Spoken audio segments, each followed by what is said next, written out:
We're ready to plate these beautiful our Shishito peppers, Neapolitan style. And we're gonna put it all in this oven-proof dish. I'm gonna go in here, get all of the sauce,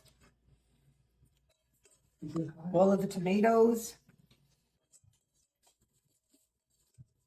Okay, we can leave some of the oil behind. We don't need all this oil. So we got this plated, and we're just going to finish it off with a finishing touch that you're going to love them. Bye. Thank you for following me. I hope you're enjoying as much as I'm enjoying doing them for you. Mwah. Today, we're going to be doing another vegetable really good. These are Shishito peppers. They're little green peppers that are very, very tasty. They're usually mild, but you can sometimes get a hot one in the bunch. Usually you see these served in restaurants. They flash fry them with salt, but I do these the Neapolitan way.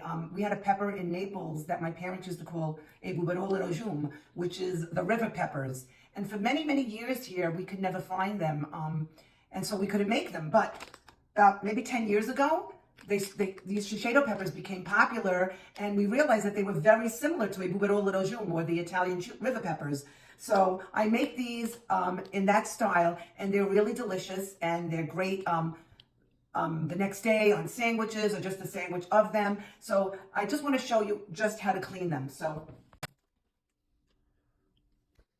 I have 2 8-ounce bags of Shishito peppers. These I've already cleaned and picked over. So what I basically did was I rinsed them in water, and then what you need to do is you need to snap off the stem, just like so. You get that stem off, it's clean. And I saved a couple just to show you the procedure. You snap off the stem.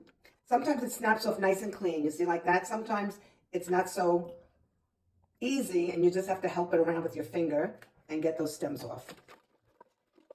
So we're doing that, and then I put them, if there's anything rotten or whatever, just cut it off. Don't use it, obviously. And here we go. So this is my final. And I've put them in a colander, and they're just gonna drain so they're dry. Okay, so I'm taking my peppers now, and I'm just patting them dry, making sure that they're nice and dry. Because there are 2 ways to prepare these peppers prior to putting them in the sauce. And what we're gonna do is, I'm gonna bake them because it's a little healthier. But if you're not so concerned about baking and you don't fry that often, you want to fry them, that's really the way to go. But I bake them and they come delicious. So I've got them in a bowl. I've got all my peppers now cleaned and dried in a bowl, and I'm just going to coat them with some olive oil.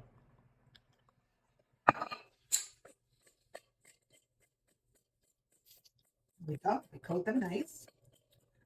And then we're going to put them in an aluminum tin.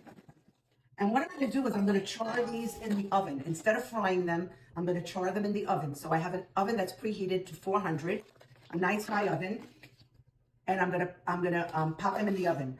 Prior to doing that, I just want to tell you what you need for this recipe. So it's just really easy. You need the peppers. You need 4 cloves of garlic. You need some pomodori pelati, which are your peeled Italian-style tomatoes, and salt and pepper, and a little fresh basil at the end. Before I get these in the oven, I just want to sprinkle them with a little kosher salt.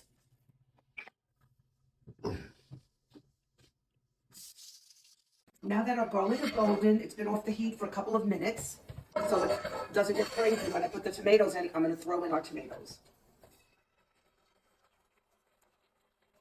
What a beautiful sound. See how much less splatter that is? And I crush them with my hand as I'm putting them in. And we don't need a big marinara sauce because we just want to coat the peppers. We don't want to drown them in the tomato sauce. So I put maybe about not even half of the can of the tomatoes. But you could make the whole can and then save the rest. Save the marinara. Absolutely, you can do that as well. All right, so we're going to get this. The flame is back on now, and we want to cook our marinara sauce. Let me put the salt and pepper now. So our garlic is starting to sizzle, and it's going to be ready for us to put the tomatoes in very shortly. I have a little trick because usually when you put the tomatoes in this garlic, it's going to splatter all over the place. So what we'll do is when the garlics are just starting to get a little bit golden, we're going to shut it and let it cool down. And then we'll put in our tomatoes and reline it. Salt and some pepper. As always, hold back with the salt because you can always add it, but you can't take it out once you put it in. And we're just going to let this Cook down and reduce. Slowly at a medium-low heat. This is a classic marinara sauce. What a beautiful color. Yep, and this you can always just throw over pasta. If you want to make a marinara, this is it. If you've never made a marinara, it's the easiest thing in the world. So our peppers, our oven is heated. It's at 400. We want it high because we want to char these. So I'm going to put it in 400 oven, and I'm going to check them every 15 minutes or so. I might have to raise the oven a little bit, and we'll see how they're cooking. So, okay, now we're going to go to part 2 of our delicious recipe for our peppers. What we're going to do is we're going to make a basic marinara sauce. So we're going to generously coat the bottom of our frying pan with olive oil, which is so really healthy olive oil, okay? And then we're going to take our garlic and we're going to smack it. So we're going to go with 3 cloves of garlic. One of them was pretty big. Throw that in there. We're going to put it on a medium heat and we're going to get that sauteing. So this is what your peppers are going to start looking like when they start charring. You see that? So when this whole top is charred, I'm going to give it a nice turn. So the higher oven temperature is better right now. So my oven is at 400 now. I've looked at them. They're not really starting to char. So I'm just going to raise the oven to 450. Get it even hotter. Keep an eye on them because once they start charring, we turn them so they're all charred. Okay, so it's been about 10 minutes. And now you can see how they're starting to really char. So we're going to give them a turn because we want them to char evenly. We want to get the ones that are not charred on the top and the charred ones on the bottom. And here we go. Okay? And now we're going to put that in another 10 minutes. They're nice and charred. They're nice and charred. They're almost all ready to go into that beautiful marinara sauce. So I'm giving them another turn. You don't worry if you char them a lot. It's delicious. It adds to the flavor.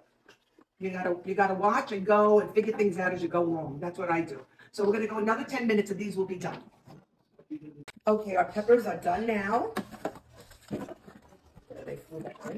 And we're gonna finish them off in this delicious marinara that we made. So we're gonna take them, put them in the marinara, coat them generously with this little marinara. You see, it's just enough to coat them. We don't want to drown them. And also, if you have a little excess olive oil, if maybe you didn't eyeball it well, you can just take your pot and drain some of it out. So it's not a big deal. Everything can be corrected. So we're going to cook this together in this marinara sauce for about another 10 minutes. And then we're going to have our bubarolo Neapolitan style. And you are going to love these peppers, especially in a sandwich as a side dish. They're out of this world. Johnny, come and see them. And now we're going to have John Spielberg come and taste these peppers for salt. I'm going to cook them together in the marinara for another 5 minutes or so. But I need to get a piece of short. Get a little piece of bread and tell me if these need any more salt. Look at how delicious this looks. Look at this. I'm telling you, these on a sandwich are out of this world. Non si passa già senza one. On a chicken cutlet sandwich, they're out of this world. Hold on. Let me give you a nice piece. But I don't like the oven technique. I like frying the whole time. You can fry it too, but you know. Tell me if they need salt. Na goccia. Na goccia sal. Pasta drop. Remember, you can always add salt. There we go. There's another little gotcha of salt. And these puppies That's really mondial. Almost done. Look at how delicious this is. Okay? And we're almost ready to plate. We're ready to plate these beautiful bubarolo rojum, our Shishito peppers, Neapolitan style. And we're gonna put it all in this oven-proof dish. Get it all in here, get all of this sauce. All of the tomatoes. Look how beautiful it is when you put this on. I love my basil. Smells so good. There you go. You're ready. A bubarolo rojum. Enjoy. Eat them with meat. Eat them on a sandwich. Eat them on a chicken cutlet sandwich. Just enjoy them. Bye. Thank you for following me. I hope you're enjoying as much as I'm enjoying doing them for you. Mwah.